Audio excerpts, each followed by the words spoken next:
आप सभी को नमस्कार है, आप सभी को प्रणाम है साथियों। मैं हूं राकेश सिहाग। आप सभी देख रहे हैं एक्सीलेंट गुरु यूट्यूब चैनल। और आज की जो हमारी क्लास है ये क्लास नंबर 11 है।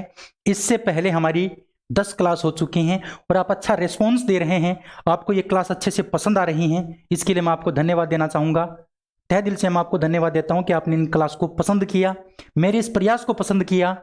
तो इतना मैं आपसे दावा करता हूँ कि और बेहतर कंटेंट देने की मैं आपको कोशिश करूँगा और अच्छा कंटेंट आपको मैं दूंगा। ये आप मेरे से उम्मीद रख सकते हो, ये मैं आपसे दावा करता हूं। और ये कहना चाहूंगा कि अगर आपको पसंद आ रही है क्लास तो आप इस क्लास को शेयर कर दीजिए अपने दोस्तों तक और चैनल को सब्सक्राइब कर लीजिए, क्योंकि बेहतर कंटेंट साइंस के अंदर आपके जो एएलपी और जो टेक्नीशियन में जो क्वेश्चन आएंगे वो यहां से क्वेश्चन फंसेंगे, बिल्कुल फंसेंगे। ठीक है, तो आराम से आप इस क्लास को देख सकते हो। इसके अलावा आपको मैं सुबह 5 बजे डेली टारगेट देता ही हूं। उस टारगेट के अनुसार अगर आप पढ़ते हो पूरे दिन में तो आपको सिलेक्शन लेने में कोई दिक्कत नहीं होगी और कोई सिलेक्शन लेने से रोक भी नहीं सकता। आराम से आप सिलेक्शन ले सकते हो अगर उन टारगेट्स को पूरा करते हो पूरे दिन में। तो चलिए स्टार्ट करते हैं आज की क्लास को, ज़्यादा टाइम वेस्ट नहीं करते हुए। आज की जो क्लास है बेहतर होने वाली है, अच्छी होने वाली है। और आज की जो क्लास है उसका पहला क्वेश्चन आपके सामने है साथियों कि विद्युत ऊर्जा की जो वे मतलब खर्च, जो हम विद्युत ऊर्जा का खर्च करते हैं उसका वाणिज्यिक मात्रक क्या है। देखिए, अगर हम बात करते हैं विद्युत ऊर्जा की, अगर हम बात करें विद्युत ऊर्जा की, तो जो विद्युत ऊर्जा होती है इसका जो एसआई मात्रक होता है वो होता है आपका जूल। एसआई मात्रक आपका जूल होता है, ये बात आप सभी को पता है। लेकिन यहां पर हम बात कर रहे हैं विद्युत ऊर्जा के वाणिज्यिक मात्रक की, वाणिज्यिक या फिर औद्योगिक मात्रक,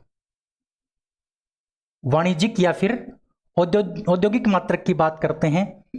तो आपसे प्रश्न अच्छे से पूछा जा सकता है औद्योगिक जो मात्रक है वो क्या होगा। देखिए, इसका मतलब क्या होता है। इसका मतलब ये होता है कि उद्योग धंधों में या फिर वाणिज्य के क्षेत्र में या फिर बाजार के अंदर विद्युत ऊर्जा को किसके अनुसार बेचा जाता है, यह बात आपसे पूछी है। तो याद रखना, जो विद्युत ऊर्जा है ये हमारे मीटर में जो बिल आता है वो किसके अंदर आता है, यूनिट में आता है। यूनिट में हमारे जो मीटर होता है घर के बाहर बिजली का मीटर, उसके अंदर होती है यूनिट। और उस यूनिट के अनुसार जो सरकार है वो हमसे क्या लेती है, पैसे लेती है उस यूनिट के अनुसार। और ये जो यूनिट होती है इसको कहा जाता है KWH, कहने का मतलब किलोवाट घंटा। क्लियर है बात है। तो याद रखना, इसका जो औद्योगिक और जो वाणिज्यिक मात्रक है वो है किलोवाट घंटा। किलोवाट घंटा, जो किलोवाट घंटा है वो आपका वाणिज्यिक मात्रक हो जाएगा किसका, विद्युत ऊर्जा का। क्लियर है बात है। अच्छा, अब हम बात करते हैं किलोवाट घंटा की। तो किलोवाट घंटा को हम KWH के नाम से भी जानते हैं, इसको KWH भी कहा जाता है, ये बात भी आप याद रखोगे। अब अगर हम एक इंपॉर्टेंट बात पढ़ें तो एक KWH को हम क्या कहते हैं, बिजली की यूनिट भी कहते हैं। इसको हम क्या कहते हैं, बिजली की यूनिट। और इसका जो मान है वो आपसे जूल में पूछा जा सकता है कि 1 KWH का मान जूल में कितना होता है। तो याद रखोगे 3.6 गुणा 10 की घात 6 जूल, ये जूल के अंदर मान होता है आपका 1 KWH का। बड़ा ही इंटरेस्टिंग और इंपॉर्टेंट क्वेश्चन मैंने आपको बताया है, याद रखोगे 1 KWH का मान 3.6 गुणा 10 की घात 6 जूल। क्लियर है बात है, ठीक है। इसके अलावा अगर हम बात करें तो ये तो विद्युत ऊर्जा की बात होगी। इसी प्रकार का एक क्वेश्चन आपसे शक्ति का पूछा जाता है कि जो शक्ति होती है उसका जो एसआई मात्रक होता है वो तो होता है आपका वाट। एसआई मात्रक तो इसका वाट होता है, लेकिन शक्ति का जो वाणिज्यिक मात्रक होता है, वाणिज्यिक या फिर जो औद्योगिक मात्रक होता है वो होता है आपका HP। HP का मतलब अश्व शक्ति। विद्युत की अगर हम बात करेंगे तो हो जाएगा आपका किलोवाट घंटा, और अगर हम शक्ति की बात करेंगे वाणिज्यिक मात्रक की तो वो हो जाएगा आपका HP। क्योंकि हम जब भी दुकान में जाते हैं कोई मशीन लेके आते हैं तो हम ये पूछते हैं कि ये मोटर या मशीन कितने HP की है। तो जो शक्ति होती है उसको किसके आधार पर बेचा जाता है, तो याद रखोगे HP के आधार पर बेचा जाता है बाजार के अंदर। क्लियर है बात है। इसके अलावा जो शक्ति होती है इसका एक मात्रक और होता है, वो होता है किलोवाट। किलोवाट घंटा जो होता है वो तो होता है विद्युत ऊर्जा का, लेकिन किलोवाट जो है ना वो आपका शक्ति का होगा। इतनी सारी बातें इस क्वेश्चन के बारे में आपको याद रखनी थी। तो ऑप्शन नंबर इस क्वेश्चन का जो ए है वो आपका बिल्कुल करेक्ट होगा, ऑप्शन नंबर ए। बताओ समझ में आया कि नहीं आया, क्लियर है। आगे बढ़े दूसरे क्वेश्चन की ओर। दूसरा क्वेश्चन आपके सामने, अच्छे से पढ़ लीजिए इसको। क्वेश्चन है कि मात्रक कूलाम बटे सेकंड का दूसरा नाम क्या है। कूलाम बटे सेकंड जो है इसका दूसरा नाम आपसे पूछा है, तो पहले आपको पता होना चाहिए कूलाम बटे सेकंड का मतलब क्या होता है। देखो यहां पर आपको दे रखा है कूलाम बटे सेकंड, कूलाम बटे सेकंड। अब आपको यह पता होना चाहिए जो कूलाम होता है, कूलाम ये किसका मात्रक है, तो आप सभी को पता है ये मात्रक आपका आवेश का, और जो सेकंड होता है वो होता है समय का मात्रक। तो आवेश बटे सेकंड ये आपका इससे निकल के आया। अब इसको हम शॉर्ट में लिख सकते हैं। देखो जो आपका आवेश होता है उसको लिखा जाता है Q के द्वारा और समय को लिखा जाता है T के द्वारा। अब आपको यह देखना है कि फिजिक्स के अंदर Q बटे T होता है वो किसके बराबर होता है। तो आपने एक सूत्र पढ़ा होगा I बराबर Q बटे T, I बराबर Q बटे T, यानी विद्युत धारा का जो टॉपिक है उसके अंदर विद्युत धारा का जो सूत्र होता है वो होता है Q बटे T, यानी विद्युत धारा बराबर आवेश बटे समय। अब देखो ये जो Q बटे T है ये धारा का मात्रक या धारा का सूत्र है, यानी इसको कहा जाता है विद्युत धारा, इसको कहा जाता है विद्युत धारा। और विद्युत धारा का जो मात्रक होता है वो होता है एम्पियर, एम्पियर। कहने का मतलब ये जो आपको दे रखा है ना, ये दे रखा है विद्युत धारा का मान। ये किसका मान दे रखा था, विद्युत धारा का मान दे रखा था, विद्युत धारा का मात्रक दे रखा था। तो इस विद्युत धारा का जो मात्रक होता है वो दूसरा मात्रक होता है आपका एम्पियर। इसीलिए इस कूलाम बटे सेकंड को हम क्या कह सकते हैं, एम्पियर कह सकते हैं। ऑप्शन नंबर जो बी है ना साथियों वो बिल्कुल करेक्ट हो जाएगा आपका। बताओ समझ में आया कि नहीं आया, क्लियर है बात है। तो कूलाम बटे सेकंड होता है आपका एम्पियर। इसी प्रकार का एक क्वेश्चन और आपसे पूछा जा सकता है, वो क्वेश्चन होता है जूल बटे सेकंड। जूल बटे जो सेकंड होता है इसका दूसरा नाम क्या है, तो जूल बटे सेकंड का देखो जूल होता है आपका डब्लू का और सेकंड होता है मतलब टी। तो डब्लू बटे टी किसके बराबर होता है, तो शक्ति का सूत्र आपने पढ़ा होगा P बराबर डब्लू बटे टी होता है, यानी शक्ति जो होती है इसका मात्रक आपका होता है वाट। तो इसको हम कह सकते हैं वाट। जूल बटे सेकंड को हम कहते हैं वाट और कूलाम बटे सेकंड को हम क्या कहते हैं, कूलाम बटे सेकंड को कहते हैं आपका एम्पियर। इसी प्रकार का क्वेश्चन और पूछा जा सकता है आपसे, जैसे एक आपने सूत्र पढ़ा होगा R बराबर V बटे I, यानी कहने का मतलब वोल्ट बटे एम्पियर। वोल्ट बटे एम्पियर का दूसरा नाम क्या है, तो वोल्ट बटे एम्पियर के दूसरे नाम की बात करें तो इसका दूसरा नाम हो जाएगा प्रतिरोध। क्यों हो जाएगा प्रतिरोध, सॉरी ओम, इसका क्या हो जाएगा, ओम हो जाएगा। यानी वोल्ट बटे जो एम्पियर है वो किसका सूत्र है, वो है आपका प्रतिरोध का सूत्र, और प्रतिरोध का जो मात्रक होता है वो होता है ओम, यानी ओम को हम वोल्ट बटे एम्पियर भी कह सकते हैं। बताओ क्वेश्चन समझ में आया कि नहीं आया। इस प्रकार से आपसे कोई भी सूत्र देके और उसका दूसरा नाम आपसे पूछ सकता है। अगर आपका कॉन्सेप्ट क्लियर है, अगर आपको सूत्र पता है तो आप आराम से कर सकते हो। जरूरी नहीं है कि आपके एग्जाम में यही क्वेश्चन आए और कोई क्वेश्चन भी बन के आ जाए, तो आप आराम से कर सकते हो अगर आपको कॉन्सेप्ट पता है और अगर आपको यह पता है कि यह सूत्र किसका है। अगर इन बातों का पता है तो आप आराम से इस क्वेश्चन को कर सकते हो। क्लियर है बात है, आगे बढ़ते हैं नेक्स्ट क्वेश्चन की ओर। तीसरा क्वेश्चन आपके सामने साथियों, तीसरे क्वेश्चन को पढ़ लीजिए। क्वेश्चन है कि तरंग वेग का SI मात्रक क्या है। चाहे तरंग वेग की कह दे चाहे आपको वेग की कह दे, एक ही बात है, तरंग का वेग या फिर वेग। थोड़ा सा क्वेश्चन में भाषा थोड़ी सी चेंज थी ना, इसलिए मैं क्वेश्चन लेके आया हूं, वरना इस क्वेश्चन को मैं करवा चुका हूं आपको, पीछे मैं आपको करवा चुका हूं वेग के बारे में। तो तरंग वेग या फिर वेग एक ही बात है, तरंग वेग या फिर वेग एक ही बात है। तो आप वेग का मात्रक निकाल सकते हो, और वेग का मात्रक कैसे निकलेगा वो देखो। वेग का जो सूत्र होता है वो होता है विस्थापन बटे समय, विस्थापन बटे समय। अब देखो विस्थापन जो है इसका मात्रक होता है आपका मीटर, विस्थापन का मात्रक मीटर होता है और समय का मात्रक आपका सेकंड होता है। तो कहने का मतलब इस चीज को हम कैसे लिख सकते हैं, देखो इसको लिख सकते हैं मीटर और इस बट्टा को लिख सकते हैं प्रति और सेकंड को लिख सकते हैं सेकंड। तो मीटर प्रति सेकंड इसको कहा जा सकता है। तो वेग का या फिर तरंग वेग का मात्रक हो जाएगा मीटर प्रति सेकंड। ऑप्शन नंबर जो बी है वो आपका बिल्कुल करेक्ट होगा, ऑप्शन नंबर बी। ठीक है, इस क्वेश्चन का तो ऑप्शन नंबर बी हो जाएगा। लेकिन ध्यान रखना इसमें डी में दे रखा है आपको हर्ट्ज दे रखा है, हर्ट्ज, और हर्ट्ज जो होता है वो आवर्ती का मात्रक होता है। हर्ट्ज जो होता है वो किसका मात्रक, आवर्ती का मात्रक। ठीक है, ये बात भी आपको याद रखनी है। इस क्वेश्चन के बारे में इतनी सी बात आपको याद रखनी थी, उम्मीद करता हूं समझ में आपको अच्छे से आ गई होगी। ठीक है, आगे बढ़े नेक्स्ट क्वेश्चन, 4 नंबर क्वेश्चन की ओर बढ़ते हैं। 4 नंबर क्वेश्चन आपके सामने आ चुका है। 4 नंबर क्वेश्चन को अच्छे से पढ़ लीजिए पहले। 4 नंबर क्वेश्चन को अच्छे से पढ़ लीजिए। 4 नंबर क्वेश्चन क्या है कि ध्वनि की प्रबलता को है वो किसके अंदर मापा जाता है, यानी ध्वनि की जो प्रबलता है उसका मात्रक क्या है, आपसे ये पूछा है। तो देखो ध्वनि की प्रबलता, ध्वनि की प्रबलता, इस प्रबलता की जगह आपको तीव्रता नाम भी मिल सकता है। तीव्रता नाम भी मिल सकता है, ध्वनि की प्रबलता या फिर तीव्रता एक ही बात है मेरे साथियों। और ध्वनि की जो प्रबलता होती है, जो तीव्रता होती है, इसको मापा जाता है डेसिबल के अंदर। किसके अंदर मापा जाता है? तो याद रखोगे डेसिबल के अंदर इसको मापा जाता है।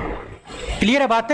डेसिबल में। अच्छा, अब ये तो इस क्वेश्चन की बात हो गई, लेकिन आपको ध्वनि के बारे में याद रखना है। ध्वनि की जो चाल होती है ना, ध्वनि की चाल, इस चाल के बारे में आपसे क्वेश्चन पूछा जा सकता है कि ध्वनि की चाल कितनी होती है। तो याद साथियों याद रखना, वायु में जो ध्वनि की चाल होती है, वायु में वो होती है 332 मीटर प्रति सेकंड। 300 मीटर प्रति सेकंड, 332 मीटर प्रति सेकंड, यानी एक सेकंड में ध्वनि जो है वो 332 मीटर तय कर सकती है। क्लियर है? अच्छा, ये तो बात वायु के अंदर है। अगर हम ध्वनि की बात निर्वात में पूछ लें कि निर्वात में इसकी चाल कितनी होती है, तो याद रखना साथियों, निर्वात के अंदर ध्वनि की जो चाल होती है वो होती है 0 मीटर प्रति सेकंड, यानी शून्य। क्या होती है? शून्य। इसका मतलब क्या हुआ? इसका मतलब ये हुआ कि जो हमारी ध्वनि है ना, वो निर्वात में ट्रेवल नहीं कर पाती। ध्वनि हमारी जो है वो दूरी तय नहीं कर पाती। कहां पर? जब निर्वात होता है। निर्वात का मतलब जहां पर वायु न हो। तो कहने का मतलब जैसे मैं बोल रहा हूं, अगर मेरे आसपास वायु नहीं होगी तो मेरी आवाज मेरे पास खड़े व्यक्ति को भी सुनाई नहीं देगी। क्यों? क्योंकि मेरी जो आवाज है ना, उसने गति तय नहीं की। क्यों? कारण क्या है? क्योंकि निर्वात है यहां पर। तो जब निर्वात की बात पूछे तो आपका उत्तर होगा 0 मीटर प्रति सेकंड। अगर हम वायु की बात पूछें, वायु की बात करें, तो हो जाएगा आपका 332 मीटर प्रति सेकंड। क्लियर है बात? अरे समझ में आया कि नहीं आया? एक इसमें दे रखा है प्रतिध्वनि। एक इसमें प्रतिध्वनि के बारे में दे रखा है कि प्रतिध्वनि क्या है। प्रतिध्वनि ऐसी ध्वनि जो टकरा करके वापस आती है। जैसे आपने कहीं देखा होगा, मतलब सुनसान जो एरिया होता है और वहां पर मान लो आप सामने आपकी दीवार है और आप तेजी से बोलते हो, जैसे आप अपना नाम लेते हो, तो वही आपका ही नाम आपको वापस सुनाई देता है। उसी को कहा जाता है प्रतिध्वनि। मतलब हमारी आवाज ही हमें वापस सुनाई दे जाए, उसको हम क्या कहते हैं? प्रतिध्वनि कहते हैं। और साथियों, ये जो प्रतिध्वनि की जो घटना है, ये कब घटित होती है? जब हमारी जो ध्वनि होगी, जब हमारी ध्वनि होगी उसकी चाल 17 मीटर प्रति सेकंड से अगर अधिक है ना, हमारी जो ध्वनि की चाल 17 मीटर प्रति सेकंड से अधिक है, तो ही हमें क्या हो सकती है? हमारी ध्वनि वापस सुनाई दे सकती है। यानी प्रतिध्वनि की घटना 17 मीटर प्रति सेकंड से अधिक अगर चाल है हमारी ध्वनि की, तो ही घटित हो सकती है। अगर इससे कम है तो प्रतिध्वनि हमें सुनाई नहीं देगी। क्लियर है बात? है ये बात आपको याद रखनी थी। इसके अलावा ऑप्शन नंबर जो बी दे रखा है उसमें आवर्ती दे रखा है। आवर्ती का मात्रक अभी मैंने बताया था हर्ट्ज होता है। आवर्ती का मात्रक हर्ट्ज होता है। ये कुछ एक्स्ट्रा बातें थी जो मैंने आपको बताई, उम्मीद करता हूं आपको अच्छे से समझ में आई होगी। इसका स्क्रीनशॉट आप ले सकते हैं। फिर हम बात करते हैं क्वेश्चन नंबर 5 की। चलिए अगले क्वेश्चन की बात करें मेरे प्यारे साथियों। 5 नंबर क्वेश्चन आपके सामने आ चुका है। क्वेश्चन है कि एक एटमॉस्फेयर का मान किसके बराबर होता है? देखो पहले हम बात करते हैं एटमॉस्फेयर की। एटमॉस्फेयर है क्या? एटमॉस्फेयर,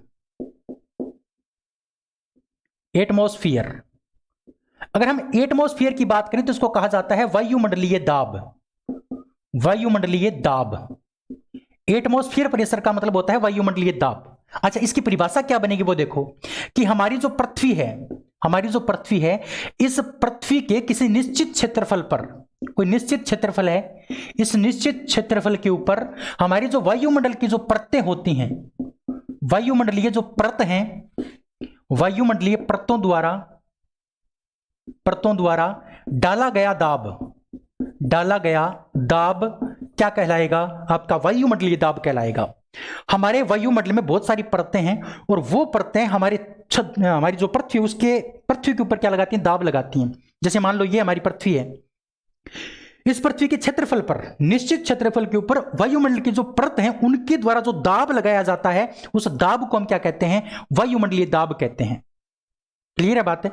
और वायुमंडलीय जो दाब होता है, इसको मापन का जो यंत्र होता है वो आपसे पूछा जा सकता है कि इसके मापक यंत्र का नाम बताओ, या इसका जो मापन है वो किस यंत्र के द्वारा किया जाता है, तो उसका नाम है साथियों बेरोमीटर।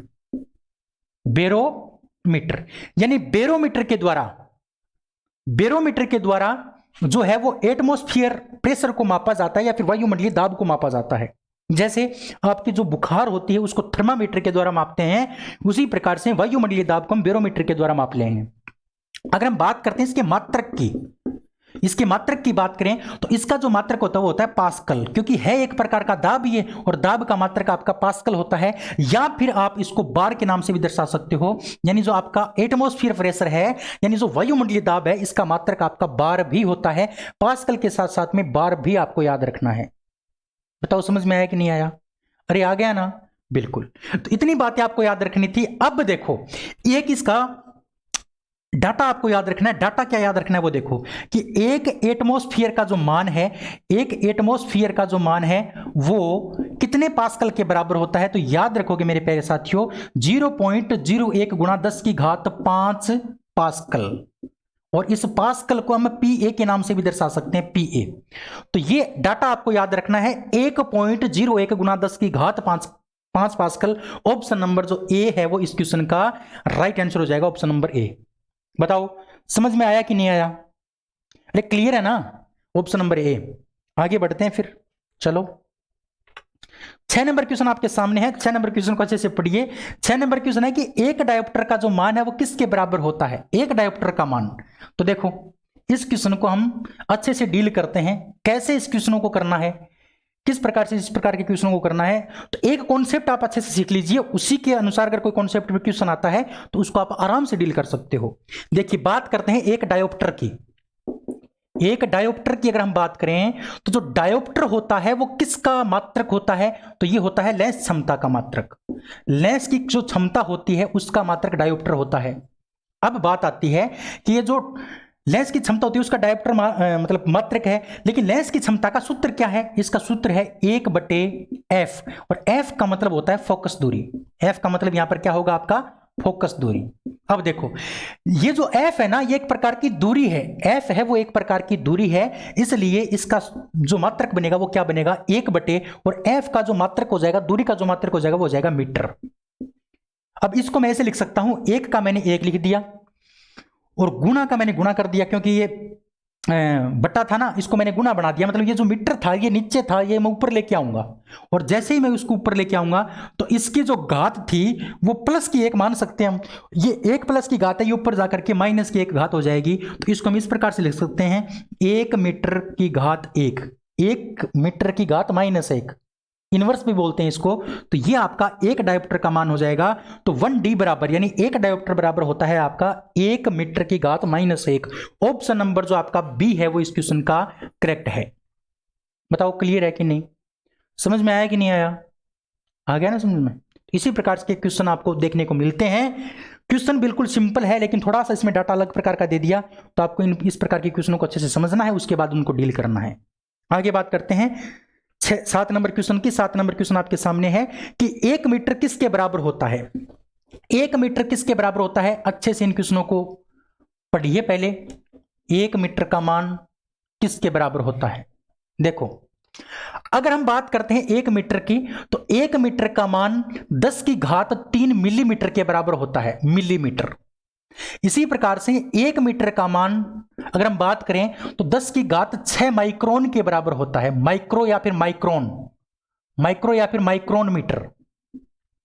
1 मीटर का मान 10 की घात 6 माइक्रोन मीटर के बराबर होता है। 1 मीटर का जो मान है वो 10 की घात 9 नैनोमीटर के बराबर होता है, 10 की घात 9 नैनोमीटर के बराबर होता है। या फिर 1 मीटर का जो मान है वो 10 की घात 12 पिकोमीटर के बराबर होता है, पिकोमीटर। या फिर 1 मीटर का जो मान है वो 10 की घात 15 फेमटोमीटर के बराबर होता है, फेमटोमीटर, फेमटोमीटर के बराबर होता है। इतने कुछ आंकड़े आपको याद रखना है। अब देखो क्वेश्चन आपको यहां पर तो माइक्रोन वाला दिया है, लेकिन जरूरी नहीं है कि आपको एग्जाम में माइक्रोन वाला ही मिले। 1 मीटर का मान आपको किसी और प्रकार से पूछ सकता है। तो याद रखोगे 1 मीटर का मान 10 की घात 3 मिलीमीटर के बराबर है, लेकिन यहां पर अगर आप ऑप्शन देखोगे चारों के चारों तो उसमें आपको माइक्रोन दे रखा है। तो आप बताओ 1 मीटर का मान माइक्रोन में कितना होता है? तो आपका होता है 10 की घात 6 माइक्रोन, 10 की घात 6 माइक्रोन, और ये प्लस का घात है, ये भी ध्यान रखना है, प्लस और माइनस का भी ध्यान रखना है।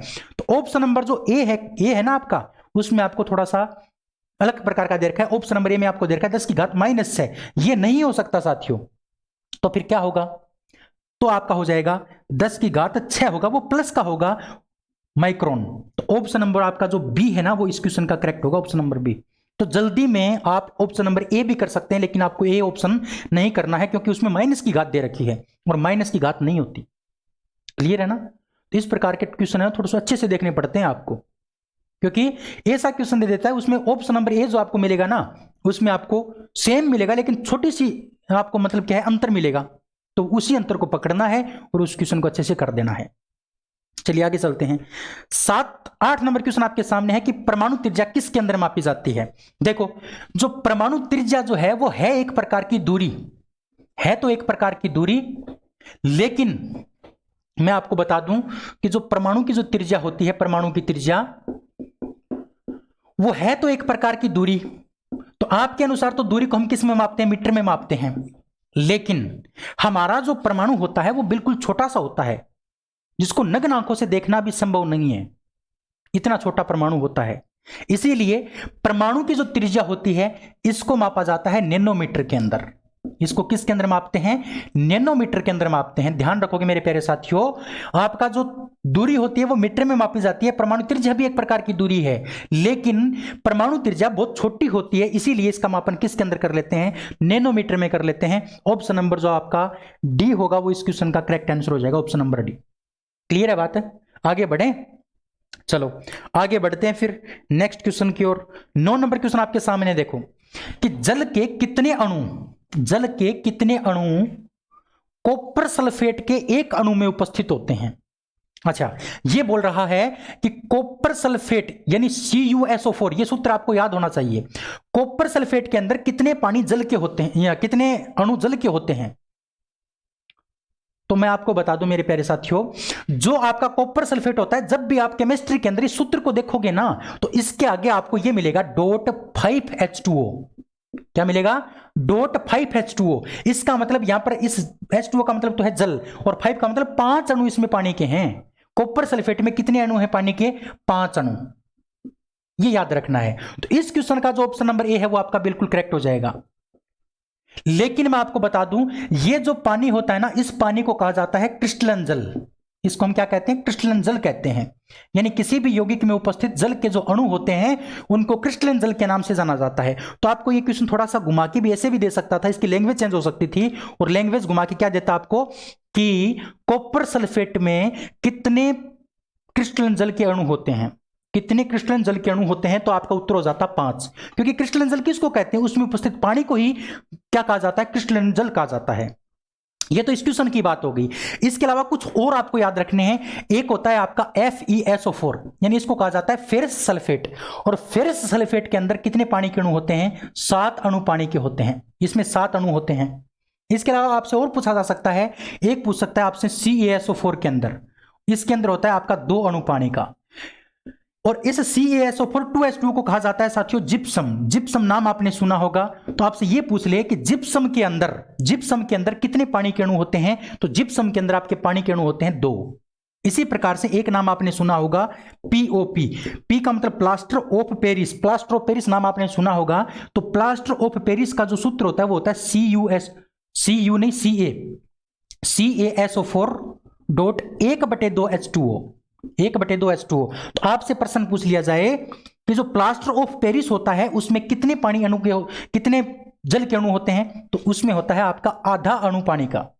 कितना होता है? जो आपका POP है उसमें आधा अणु होता है, जिप्सम में आपके 2 अणु होते हैं।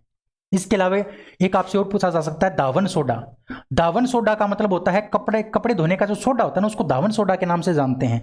और दावन सोडा का जो सूत्र होता है वो होता है Na2CO3, और इसके आगे आपको मिलेंगे 10 पानी के अणु। कितने पानी के अणु? 10 पानी के अणु। तो आप याद रखोगे दावन सोडा में आपके 10 अणु होते हैं, POP में आधा अणु होता है, जिप्सम में आपके 2 अणु होते हैं, फेरस सल्फेट में आपके 7 अणु होते हैं, और कॉपर सल्फेट में आपके 5 अणु होते हैं। इसके अलावा आपसे कोई क्वेश्चन नहीं पूछ सकता। कारण क्या है उसका? कारण ये है मेरे प्यारे साथियों कि ये जो आपका जो डाटा मैंने आपको ये दिया है ना, ये डाटा आपका 10th क्लास के NCERT का है। NCERT जो है ना आपकी 10th क्लास की, उसमें सिर्फ और सिर्फ इतनी ही बातें बताई गई हैं, इतने ही सूत्र आपको दिए गए हैं 10th की NCERT में, जिनके आगे क्रिस्टलन का जल पाया जाता है। वैसे तो बहुत सारे सूत्र हैं, लेकिन जिनके आगे पानी पाया जाएगा उनके इतने ही सूत्र आपको दे रखे हैं। तो इतनी डाटा तो आपको याद करनी ही करनी है। यहां से क्वेश्चन कौन सा भी बन सकता है, तो अच्छे से इनको याद करोगे आप। स्क्रीनशॉट इसका ले लिया होगा आपने। बताओ मजा आया कि नहीं आया? अरे मजा आया कि नहीं आया? अगर आया है ना, तो तो आपसे निवेदन करता हूं साथ ही अपने दोस्तों तक इस क्लास को शेयर कर दीजिए, ठीक है, और कमेंट कर दीजिए कि कैसा लगा आपको। क्लियर है? चलिए आगे बढ़ते हैं, क्वेश्चन नंबर 10 की बात करते हैं। क्वेश्चन नंबर 10 आपके सामने है कि अमोनियम क्लोराइड के एक अणु में कितने परमाणु होते हैं। अमोनियम जो क्लोराइड है उसके एक अणु में कितने परमाणु होते हैं। देखो परमाणुओं की संख्या में पूछी है कि अमोनियम क्लोराइड में कितने परमाणु होते हैं। तो अमोनियम क्लोराइड का सूत्र होता है CH4Cl, NH4Cl। NH4Cl को अमोनियम क्लोराइड कहा जाता है। अब इसके अंदर आपको परमाणु की बात पूछिए, कितने परमाणु हैं। देखो कैसे निकालेंगे, तो इसमें कितने परमाणु हैं। इसमें एक तो आपको दे रखा है नाइट्रोजन, एक आपको H दे रखा है और एक आपको दे रखा है Cl। तो नाइट्रोजन का तो इसमें एक परमाणु है, एक बार है आपका नाइट्रोजन, प्लस हाइड्रोजन कितनी बार है, इसमें 4 बार है, प्लस क्लोराइड आपका कितनी बार है, 1 बार है। टोटल कितने अणु हो गए, कितने परमाणु हो गए, तो आपके 6 परमाणु हो गए। ऑप्शन नंबर जो डी है वो इस क्वेश्चन का क्या होगा, करेक्ट होगा। अब जरूरी नहीं है कि आपको यही क्वेश्चन दिया जाए, आपसे यह भी दे दे कि HNO3 में कितने, इसको नाइट्रिक अम्ल कहा जाता है, नाइट्रिक अम्ल। तो आपको कह दे कि नाइट्रिक अम्ल में कितने अणु होते हैं या कितने परमाणु होते हैं, तो नाइट्रिक अम्ल में कितने हो जाएंगे, गिन लो इनको। H का मान 1 है, N का मान भी 1 है और O का मान 3 है, इसमें कितने हो जाएंगे, 5 हो जाएंगे। क्लियर है? तो कोई सा भी क्वेश्चन आपको दे सकता है, लेकिन कॉन्सेप्ट उसका आपको पता होना चाहिए। लेकिन इस क्वेश्चन का जो आंसर होगा वो आपका ऑप्शन नंबर डी होगा। 6 अणु अमोनियम क्लोराइड में आपके कितने परमाणु होते हैं, तो 6 परमाणु होते हैं। चलिए आगे बात करते हैं हम। 11 नंबर क्वेश्चन आपके सामने है। 11 नंबर क्वेश्चन को अच्छे से पढ़ लीजिए पहले।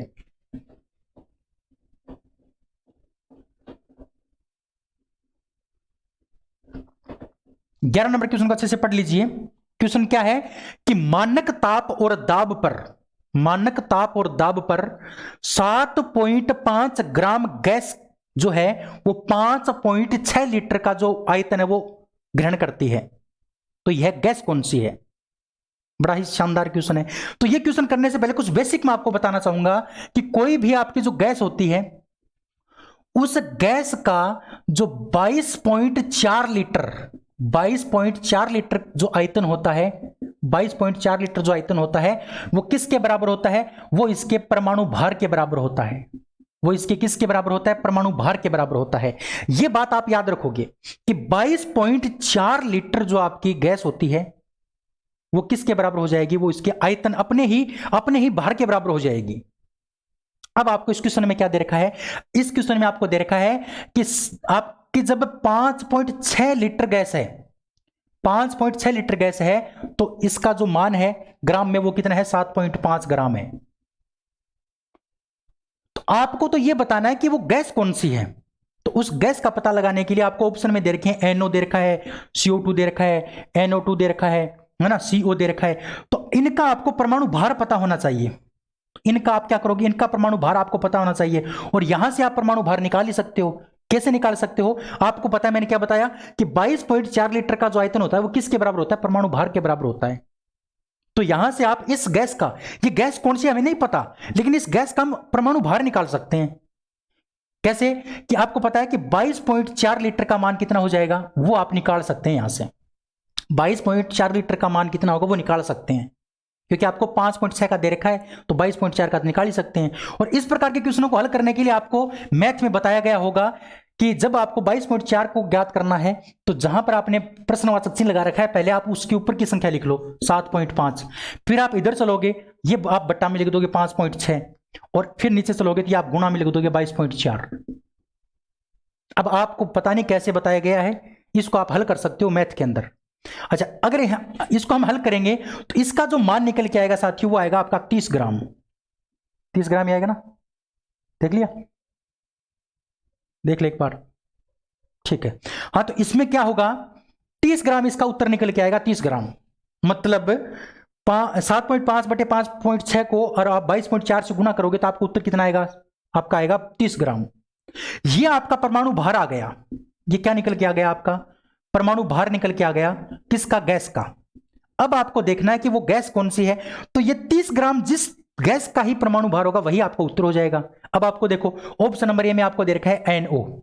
इस NO का आपको परमाणु भार निकालना है। तो कैसे निकलेगा, देखो क्वेश्चन में दे भी रखा है कि जो नाइट्रोजन है उसका परमाणु भार आपको दे रखा है कितना, नाइट्रोजन का आपको दे रखा है 14, नाइट्रोजन का 14 दे दिया, प्लस ऑक्सीजन का कितना दे दिया 16, और इनके परमाणु भार को आपस में जोड़ोगे तो कितना आएगा आपका 30। तो हमारा जो आया था उस गैस का वो भी 30 आया था, और वो गैस कौन सी हो गई आपकी? नाइट्रोजन ऑक्साइड हो गई। ऑप्शन नंबर जो ए है वो इस क्वेश्चन का क्या हो जाएगा? Correct answer. इसके अलावा देख लो किसी का भी 30 नहीं है। अगर हम CO2 की बात करते हैं तो CO2 का देखो कार्बन का होता है 12 प्लस एक ऑक्सीजन का 16 है तो 2 का 32 हो जाएगा, और इनको अगर आप जोड़ते हो तो कितना आता है? 44 आता है। इसी प्रकार से अगर आप बात करते हो CO की, इसमें देखो C का मतलब होता है कार्बन का 12 और ऑक्सीजन का 16, इनको जोड़ोगे तो कितना आएगा? 28 आएगा। तो ये भी आपके किसके बराबर नहीं हुआ? 30 के बराबर नहीं हुआ। अगर आप N2O की बात करते हो, N2O की बात करते हो तो कैसे निकलेगा? N का 14 होता है तो 2 बार कितना हो जाएगा? 28, और एक ऑक्सीजन का 16, अगर इनको जोड़ते हो तो आपका बनता है 44। तो हमें तो कितना चाहिए था? 30 चाहिए था, तो 30 होता है आपका नाइट्रोजन ऑक्साइड का। तो इस प्रकार के क्वेश्चन भी आपको दिए जा सकते हैं एग्जाम के अंदर। थोड़ा सा क्वेश्चन क्या है, लेवल इसका अच्छा है, लेकिन ये क्वेश्चन कोई बहुत बड़ी एग्जाम में नहीं आया, ग्रुप डी में आया है।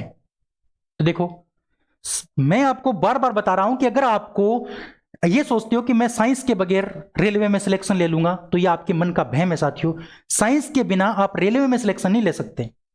हाँ, बिना साइंस के आप और कोई बड़ी पोस्ट ले सकते हो, लेकिन रेलवे की आप छोटी सी भी पोस्ट है ना, वो बिना साइंस के नहीं ले सकते। इसलिए साइंस को आपको हल्के में नहीं लेना है, दिन रात मेहनत करनी है, अच्छे अच्छे कंटेंट आपको पढ़ने हैं, और अपनी जो सीट है वो सुनिश्चित आपको कर लेनी है।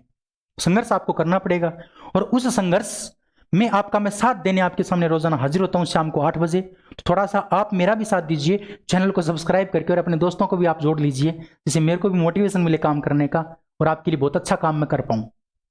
चलिए आगे बात करते हैं। अगर इस क्वेश्चन में कोई डाउट लगता है तो आप मेरे से कमेंट कर सकते हैं, या फिर आप मेरे से व्हाट्सएप पे जुड़ सकते हैं। व्हाट्सएप के जो नंबर है वो मैंने वीडियो के डिस्क्रिप्शन में दे रखे हैं। क्लियर है? चलिए आगे बात करते हैं। फिर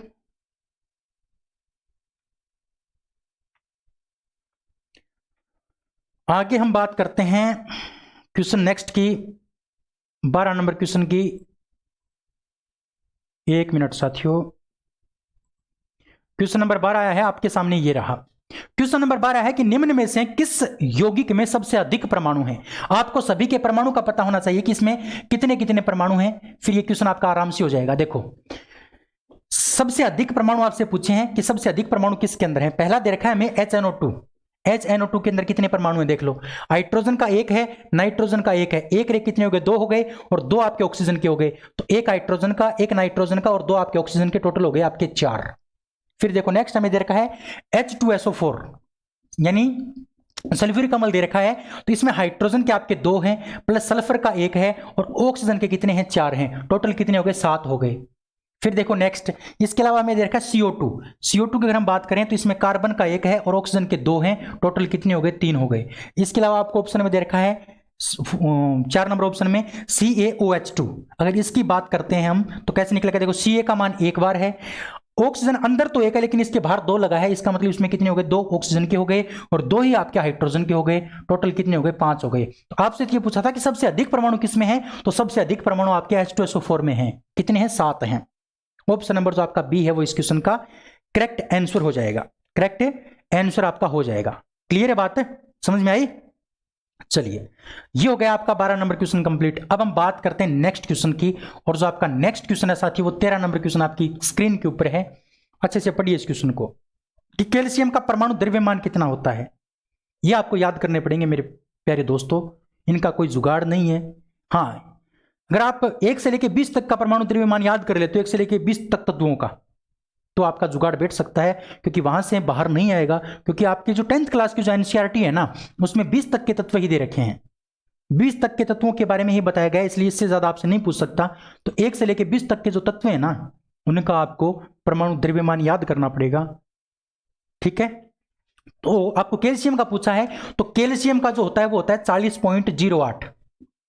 एक्चुअल में जो 40.08 होता है, लेकिन इसमें जो डाटा दे रखा है वो आपको 40 दे रखा है, तो इसको आप 40 भी मान सकते हो। इस क्वेश्चन का जो करेक्ट आंसर आपका हो जाएगा वो हो जाएगा ऑप्शन नंबर डी। क्लियर है? चलिए आगे बढ़े। फिर नेक्स्ट 14 नंबर क्वेश्चन आपके सामने है। देखो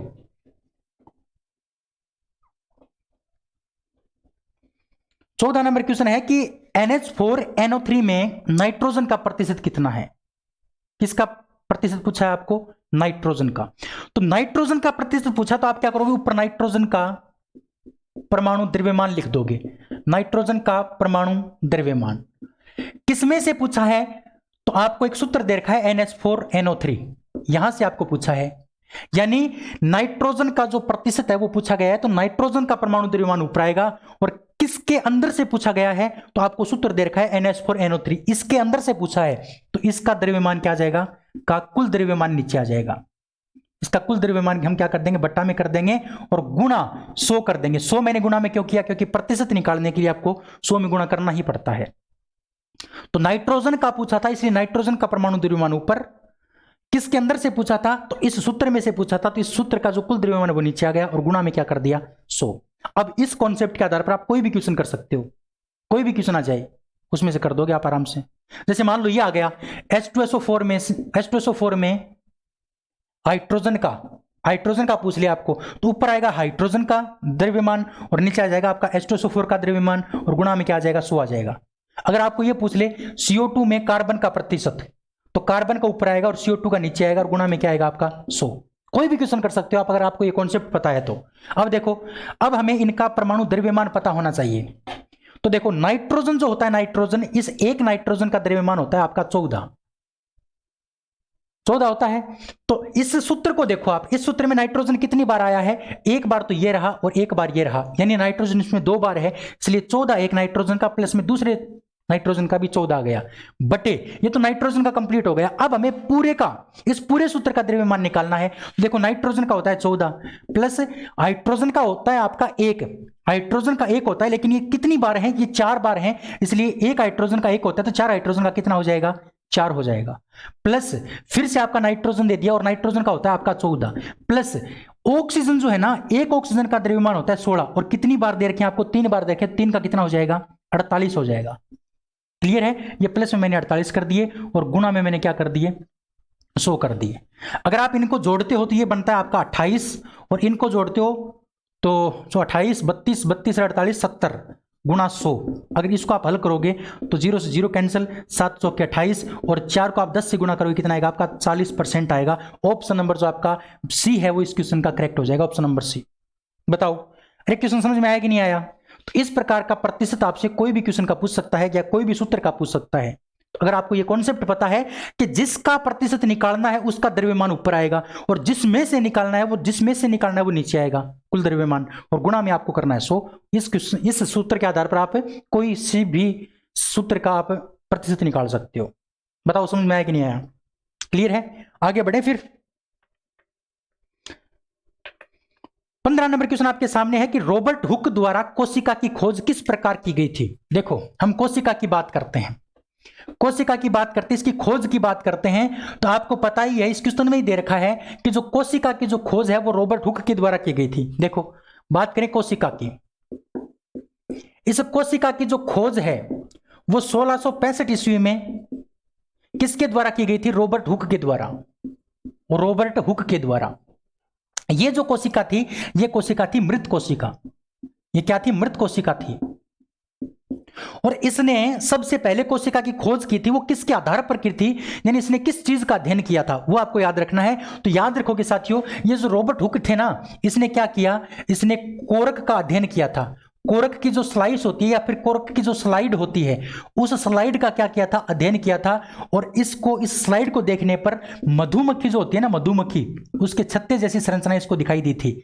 मधुमक्खी के छत्ते जैसी संरचना इस कोरक में उनको दिखाई दी थी, यानी छोटे छोटे बॉक्स से दिखाई दिए थे, और उन बॉक्स को ही क्या नाम दे दिया, कोशिका नाम दे दिया रॉबर्ट हुक ने। तो याद रखना, कोरक का अध्ययन करके या फिर कोरक का निरीक्षण करके रॉबर्ट हुक साहब ने हमारी कोशिका की खोज की थी। किसका अध्ययन करके, कोरक का अध्ययन करके। ऑप्शन नंबर जो डी है वो इस क्वेश्चन का क्या हो जाएगा, करेक्ट आंसर हो जाएगा। अगर हम बात करते हैं कोशिका की, तो जो कोशिका है ये तो मृत कोशिका थी, लेकिन आपसे पूछ ले कि सर्वप्रथम जीवित कोशिका की खोज किसने की थी। जीवित कोशिका की खोज, अगर हम जीवित कोशिका की खोज की बात करें तो वो की गई थी 1674 ईस्वी में, और किसके द्वारा, तो साथियों याद रखोगे, एंटोनी वॉन ल्यूवेनहोक के द्वारा। एंटोनी वॉन ल्यूवेनहोक का एक वैज्ञानिक था, इसने सर्वप्रथम जीवित कोशिका की खोज की थी। ये जो थी ये मृत कोशिका थी, लेकिन जीवित कोशिका का नाम किसने दिया, की खोज किसने की थी, तो एंटोनी वॉन ल्यूवेनहोक 1674 ईस्वी में। और जो ये आपकी कोशिका है, ये हमारे जीव की, ये जो जीव होता है उस जीव की सबसे छोटी इकाई होती है, सबसे छोटी इकाई। जीव की सबसे छोटी इकाई का नाम होता है कोशिका। क्लियर है? और ये जीव की मूलभूत इकाई भी होती है, मूलभूत इकाई, मूलभूत इकाई या फिर सबसे छोटी इकाई का नाम है आपका कोशिका। इतनी बात इस क्वेश्चन के बारे में आपको याद रखनी थी। इस क्वेश्चन का जो ऑप्शन नंबर आपका डी है वो करेक्ट है। क्लियर है बात है? आगे बढ़ते हैं नेक्स्ट क्वेश्चन की ओर।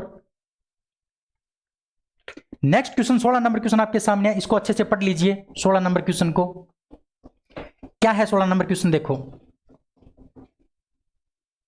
अगर हम 16 नंबर क्वेश्चन की बात करें तो इसमें देखा है कि केंद्रक और कोशिका झिल्ली के बीच में जो जेली जैसा पदार्थ होता है उसका नाम क्या है। देखो, ये मान लो आपका केंद्रक है कोशिका का, और ये आपकी कोशिका है, ये एक कोशिका है, और इसके अंदर जो होता है उसको कहा जाता है केंद्रक द्रव। तो ये आपका हो गया केंद्रक, ये तो हो गया केंद्रक, और ये होती है आपकी झिल्ली, कोशिका झिल्ली या फिर प्लाज्मा झिल्ली। इसी को ही भित्ति कहा जाता है।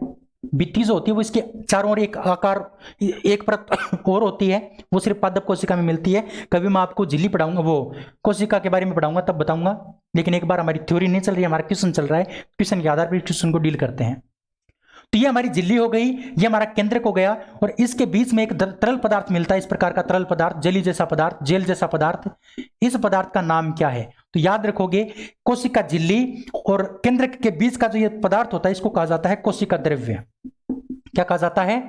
कोशिका द्रव्य कहा जाता है। इंग्लिश में कोशिका द्रव्य को कहा जाता है साइटोप्लाज्म। इंग्लिश में क्या कहते हैं? साइटोप्लाज्म के नाम से जानते हैं। क्लियर है बात है? साइटोप्लाज्म। और ये जो कोशिका द्रव्य होता है, इसी में कोशिका के सारे अंग पाए जाते हैं। सारा का सारा जो भाग होता है कोशिका का, जिसको हम कोशिकांग कहते हैं, कोशिकांग कहां पर पाए जाते हैं? कोशिका द्रव्य में पाए जाते हैं। और कोशिकांग कौन कौन से होते हैं? जैसे आपका अंतःपरत जालिका हो गया, माइटोकॉन्ड्रिया हो गया, लाइसोसोम हो गया, राइबोसोम हो गया, वो सारे के सारे कहां मिलेंगे? आपको यहां पर मिलेंगे। तो इस भाग को हम क्या कहते हैं? इस भाग को कहते हैं कोशिका द्रव्य। लेकिन आपको पूछ रहे केंद्रक के अंदर जो पदार्थ होता है ना, केंद्र पदार्थ, इसको कहा जाता है केंद्रक द्रव। केंद्रक द्रव यानी केंद्रक के अंदर जो पदार्थ होगा उसको केंद्रक द्रव कहते हैं। और केंद्रक से लेके और आपकी जो झिल्ली है इसके बीच का जो पदार्थ होता है, जेली जैसा पदार्थ, उसको कहा जाता है कोशिका द्रव्य या फिर साइटोप्लाज्म। ऑप्शन नंबर जो आपका बी है वो इस क्वेश्चन का करेक्ट हो जाएगा, ऑप्शन नंबर बी। बताओ समझ में आया कि नहीं आया? क्लियर है ना बात? ठीक है, आगे बात करते हैं 17 नंबर क्वेश्चन की। 17 नंबर क्वेश्चन आपके सामने है, पढ़ लीजिए 17 नंबर क्वेश्चन को कि केंद्रक और कोशिका झिल्ली के बीच भरे हुए जेली जैसे पदार्थ को क्या कहा जाता है? तो अभी बताया था, केंद्रक और कोशिका झिल्ली के बीच में क्या होता है? आपका कोशिका द्रव्य होता है। ऑप्शन में देखो, कोशिका द्रव्य कहीं है क्या? नहीं है कोशिका द्रव्य, तो फिर क्या है? साइटोप्लाज्म है। कोशिका द्रव्य का ही दूसरा नाम साइटोप्लाज्म है। ऑप्शन नंबर डी आपका बिल्कुल करेक्ट होगा। ठीक है, आगे बढ़ते हैं। 18 नंबर क्वेश्चन पढ़ लीजिए अच्छे से। 18 नंबर क्वेश्चन को पहले, 18 नंबर क्वेश्चन देखो है क्या। 18 नंबर जो क्वेश्चन है वो है कि पानी की कमी के कारण कोशिका के संकुचित होकर कोशिका भित्ति से अलग होने की जो क्रिया है वो क्या कहलाती है? देखो, ये मान लो हमारी कोशिका है और ये केंद्रक है, इस प्रकार की कोशिका है, और ये मान लो हमारी भित्ति है, कोशिका की भित्ति यानी बाहरी दीवार जो है उसको भित्ति कहा जाता है। अब इस कोशिका के अंदर हो गई पानी की कमी, पानी की क्या हो गई? कमी हो गई, और कमी होने से ये कोशिका है इस प्रकार से सिकुड़ गई, और सिकुड़ करके ये क्या हो गई? भित्ति अलग हो गई। कोशिका भित्ति क्या हो गई है? अलग हो गई। तो इस घटना को क्या कहते हैं? तो अलग होने की जो घटना है इसको कहा जाता है प्लाज्मोलाइसिस। प्लाज्मोलिसिस, इस घटना को हम कहते हैं प्लाज्मोलिसिस। यानी पानी की कमी से कोशिका के संकुचित होने से जो कोशिका भित्ति है वो अलग हो जाती है। इस घटना को हम क्या कहते हैं? इस घटना को कहते हैं प्लाज्मोलिसिस। तो इस क्वेश्चन का जो आपका ऑप्शन नंबर डी है वो करेक्ट हो जाएगा, ऑप्शन नंबर डी। बताओ समझ में आया कि नहीं आया? एक इसमें दे रखा है साइटोलिसिस। साइटोलिसिस का मतलब क्या होता है? यानी पानी की कमी से कोशिका का फटना। अगर कोशिका फट जाती है, पानी की कमी से फट जाती है तो उसको कहा जाता है साइटोलिसिस, और कोशिका भित्ति अलग हो जाती है तो उसको कहा जाता है प्लाज्मोलाइसिस। दोनों में फर्क है, इसमें कोशिका भित्ति अलग होती है और इसमें कोशिका पूरी की पूरी क्या हो जाती है? फट जाती है। तो अगर पानी की कमी से कोशिका फट जाए तो उसको हम कहेंगे साइटोलिसिस। दोनों बात को आप याद रखोगे। ऑप्शन नंबर, इस क्वेश्चन का जो ऑप्शन नंबर आपका डी होगा वो बिल्कुल करेक्ट होगा। चलिए आगे बढ़ते हैं। 19 नंबर आपके सामने क्वेश्चन कि कोशिका का वह भाग जो बाहरी आवरण से कौन सा है, यानी कोशिका का ऐसा कौन सा बाहरी आवरण है जो कोशिका के अवयवों को उसके बाहरी वातावरण से क्या करता है, अलग करता है। यानी कोशिका का ऐसा कौन सा भाग है, कोशिका का ऐसा कौन सा भाग है जो कोशिका के जो अवयव हैं, कोशिका के जो अवयव हैं उनको वातावरण से अलग करता है।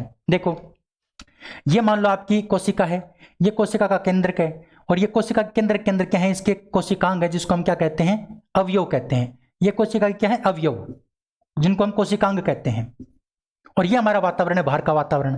तो आपको क्वेश्चन में ये दिया है कि कोशिका का ऐसा कौन सा भाग है जो इन अवयवों को इन वातावरण से अलग करता है।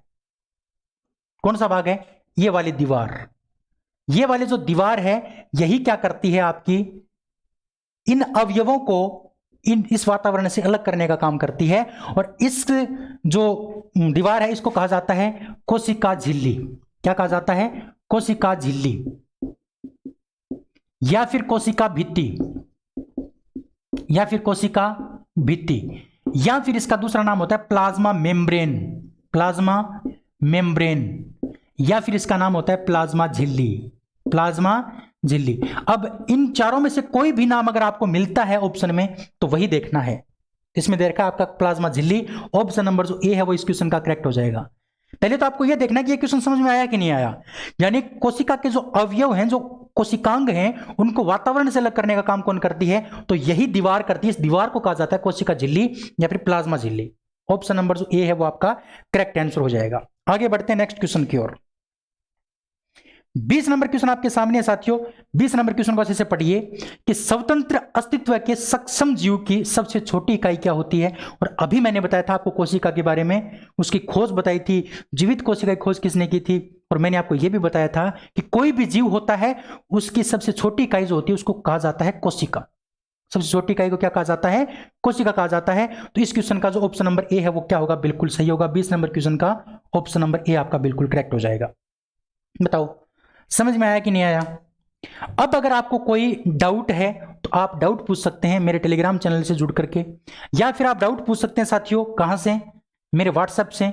और व्हाट्सएप के जो नंबर है वो मैंने डिस्क्रिप्शन में दे रखे हैं, वहां से आप मेरे से व्हाट्सएप से जुड़ सकते हैं। इसके अलावा इस क्लास का अगर आपको पीडीएफ चाहिए तो आपको टेलीग्राम से जुड़ना पड़ेगा, और टेलीग्राम चैनल का जो लिंक है वो भी आपको डिस्क्रिप्शन में दे रखा है। वहां पर आपको इस क्लास का पीडीएफ भी मिल जाएगा जहां से आप प्रैक्टिस कर सकते हैं। लेकिन उस पीडीएफ में आपको ये डिटेल नहीं मिलेगी, ये डिटेल सिर्फ इस क्लास में मिलेगी। और इन डिटेल में से बहुत अच्छे अच्छे क्वेश्चंस मैं आपको बता रहा हूं, इसलिए क्लास आपको देखनी है, रोजाना देखनी है। रोजाना हमारी 8 बजे क्लास होती है और हमारी संडे की छुट्टी रहती है। तो अगर आपका सपोर्ट रहा तो मैं आपको जो थ्योरी की क्लास है वो भी दे सकता हूं, लेकिन आपके सपोर्ट की जरूरत है। अगर आप रिस्पॉन्स अच्छा देते हैं तो आपको थ्योरी की क्लास में मिलेगी, इतना दावा करता हूं। थ्योरी अगर आपको मैं पढ़ा दी तो वहां से क्वेश्चन बाहर नहीं जाएगा, क्योंकि पूरी मेहनत की है साथियों। अगर खुद ने सिलेक्शन लिया है साइंस के दम पर तो आपको भी सिलेक्शन दिलाने की हम क्षमता रखते हैं और दिला के रहेंगे अगर आप मेरे से जुड़े हैं तो। मेरे साथी क्लिक्स जो हैं, मेरे साथ जो जॉब करते हैं, नौकरी करते हैं, वो बोलते हैं कि यार इतना तू क्यों दुखी होता है, रात को 1-2 बजे तक तू पीपीटी वगैरह तैयार करता है, क्वेश्चन वगैरह तैयार करता है, लिखता है, टाइप करता है, सोने का भी तेरे को टाइम नहीं है, ड्यूटी भी करनी पड़ती है। बात तो उनकी सही है, लेकिन मैंने उनको एक ही बात कही कि अगर मेरी वजह से मेरे एक दोस्त का भी अगर सिलेक्शन हो जाए, एक दोस्त भी अगर मेरे से साइंस सीख ले और उस साइंस की वजह से उसका सिलेक्शन न रुके और उसका सिलेक्शन हो जाए, तो मेरा किया हुआ काम जो है ना उससे मैं संतुष्ट हूं। अगर मैं एक घर में भी अगर जॉब दिलवा सकूं मेरी साइंस के दम से तो मेरे को कोई दुख की बात नहीं है। तो इतना मैं कमिटमेंट करता हूं, अगर मेरे से एक दोस्त भी पढ़ रहा है ना तो भी मैं ये क्लास चालू रखूंगा, अगर मेरे से 1000 पढ़ रहे हैं तो भी ये मैं क्लास चालू रखूंगा, बंद नहीं करूंगा। इतना दावा है आपसे, बस पढ़ते रहिए मजे से। और अगर आपको अच्छा लगे तो आप शेयर कर सकते हैं, अगर अच्छा नहीं लगे तो मत करना। अगर आपको ये लगता है कि इस चैनल को सब्सक्राइब करना चाहिए, हमारे काम की चीज है, तो सब्सक्राइब करना है। अगर नहीं लगे कि सब्सक्राइब नहीं करना है तो मत करना। लेकिन आज की इस क्लास में इतना ही, कल फिर मिलते हैं, तब तक के लिए जय हिंद, जय भारत, थैंक यू।